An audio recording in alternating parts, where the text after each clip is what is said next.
So here's a question. Why is it that my art never seems to capture any attention? I've been doing this for 15 years and I've always focused on this technical aspect to my art, and I've never actually managed to gather any fans. I've never managed to gather any audience. Jobs have never been a problem, and I've never actually had a problem making money in this sort of thing. Products that I work on have always gone on to do better than expected. So it's not that I'm lacking ability or lacking direction or lacking the technical skills to pull off a cool piece of artwork. But that still raises a lot of questions about how can you make successful art in a commercial aspect, but you don't capture anyone's attention, so you don't make anyone excited. It seems to be a bit of a contradiction, but I seem to be living proof of this. So I want to talk today a bit about the reasons why I think this might be and what I can potentially do to fix this. So if you ever look at my artwork, I think what you'll find is that there's this certain technical approach that I'm always doing. And over the years, I've always attempted to focus my artwork on improving these technical skills, be it color, shading, line work, perspective, all these sort of things. But what I think I've really failed at is making designs that are unique and interesting, as well as doing finished illustrations that evoke emotions in people. So I've never been good at communicating a thought that's been in my head, or a thought that really makes me excited. Usually those ideas, they stay in my head and I never get them out. And I think there's another side of this, and that's that I have trouble finishing work.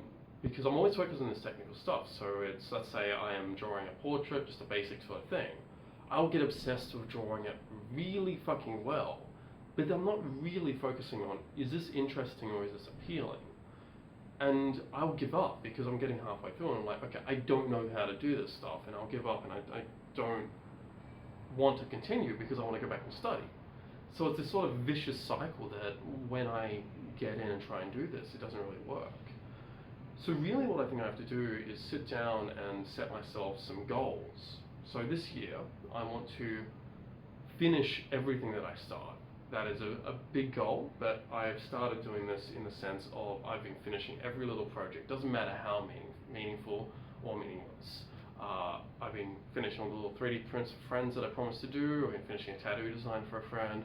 I've been just keeping on top of housework. Like all this little stuff that actually isn't to do with art, but I think really contributes to my lack of finishing work, because I don't have this habit of doing it. The other thing is that I want to stop meaninglessly sketching.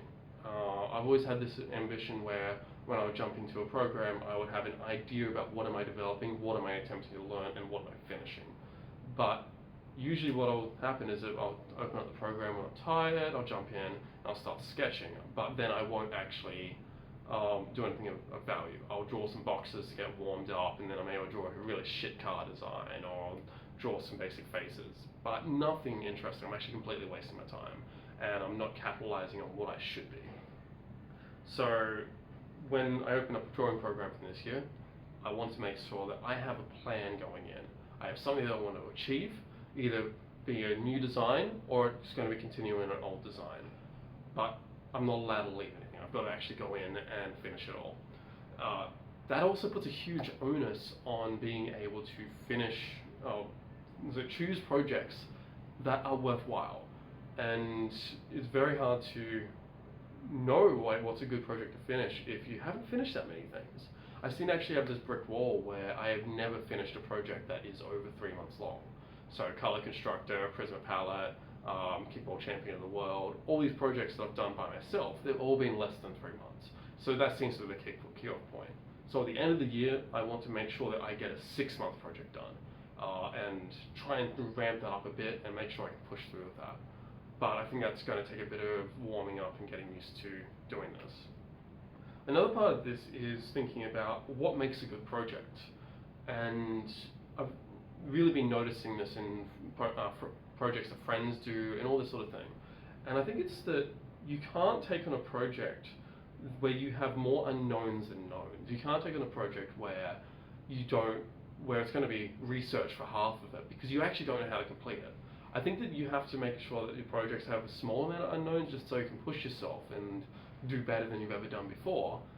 But if it's all unknowns, you're kind of swimming and you get lost and you're going to give up very easily.